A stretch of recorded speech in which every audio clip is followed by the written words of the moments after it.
Cut చేసి current cut చేసి ఈరోజు పేదలకు ఒక శాపంగా కాంగ్రెస్ మారిందని కూడా ఈ సందర్భంగా తెలియజేస్తాను. ఈ కాంగ్రెస్ ప్రభుత్వానికి ఈ పేదల ఇండ్లు కూల్చే అధికారం ఎవరికి ఇచ్చిండ్రు? రాజ్యాంగంలో పొందుపరిచిండ్రు. పేదల హక్కులకు కాపాడాలని చెప్పి రాజ్యాంగంలో ఉన్నది.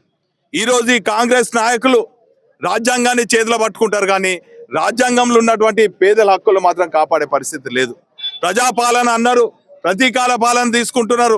మా డివిజన్ అధ్యక్షుంది వ్యాపార స్థలం అంతా కూడా పెద్ద ఎత్తున రాత్రి నోటీస్ ఇవ్వకుండా కూడా చేసింది. ఈరోజు చూసినట్టయితే అంబేద్కర్ గారి విగ్రహ సాక్షిగా ఈరోజు 40 ఏళ్ల క్రితము పట్టాలు ఇచ్చినటువంటి పరిస్థితి మా ప్రభుత్వంలో అనేక ఈ నగరంలో ఉన్నటువంటి గుడిసెవాసులందరికీ కూడా పట్టాలు ఇచ్చి వాళ్ళ బతుకులను సురక్షితంగా ఉంచింది బీఆర్ఎస్ పార్టీ.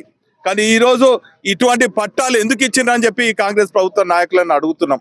ఈరోజు ఈ గుడిసెలకు కరెంటు మేము ఇప్పించినాం, వీళ్ళ నీటి సౌకర్యం కోసం నీళ్లు నల్లాలు ఇప్పించినాం. కానీ ఈరోజు 3-4 రోజుల నుంచి నీళ్లు కట్ అయితే మహిళలందరూ కూడా ఇబ్బంది పడుతున్నారు. కనీసం తాగే నీళ్ళు లేదు. అదేవిధంగా పిల్లలందరూ కూడా స్కూల్కి పోకుండా, చిన్న పిల్లలు స్కూల్ పోకుండా నానా అవస్థలు పడుతున్నారు. మహిళలందరూ కూడా ఎంతో అవసరం ఉంటుంది. వీళ్ళందరూ కూడా ఏ తీరుగా వారి దినచర్య ప్రారంభించుకోవాలి. నీళ్లు లేని మనం ఉండగలుగుతామా?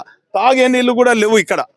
ఇటువంటి పేద వర్గాలకు వ్యతిరేకంగా చేస్తున్నటువంటి కాంగ్రెస్ పాలనకు ఇటువంటి దమననీతికి ఖచ్చితంగా ఎక్కడో ఒక దగ్గర పులి స్టాప్ పెట్టాలి.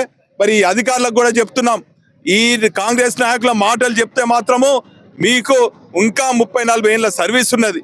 ఇటువంటి మాటలు నమ్మి మీరు ప్రజా వ్యతిరేక చర్యలకు పాల్పడితే మాత్రం మీకు కూడా ఇబ్బంది అవుతుందని కూడా ఈ సందర్భంగా తెలియజేస్తున్నాం.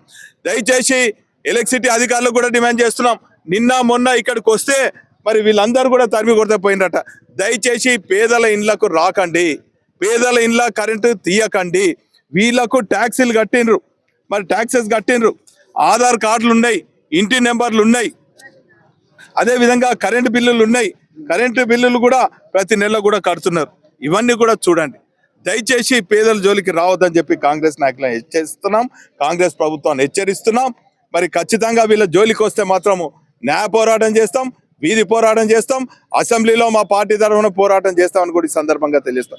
ఇన్ని ఏళ్ళు లేని, ఈ 30-40 ఏళ్ళు లేని కరెంటు కట్టి వాళ్ళు ఎందుకు అవుతున్నది? 30-40 ఏళ్ళు లేని వీళ్ళ గుడిసెల తెరువుకి ఈ రోజు ఎందుకు వస్తున్నారు? ఎవరి సౌకర్యార్థం కోసం వస్తున్నారు? ఈ పేదవాళ్ళ ఇండ్లు ఎందుకు కబ్జా చేద్దాం అనుకుంటున్నారు? ఖచ్చితంగా కాంగ్రెస్ నాయకులు మూల్యం చెల్లించదా తప్పదని కూడా తీవ్రంగా హెచ్చరిస్తున్నాం.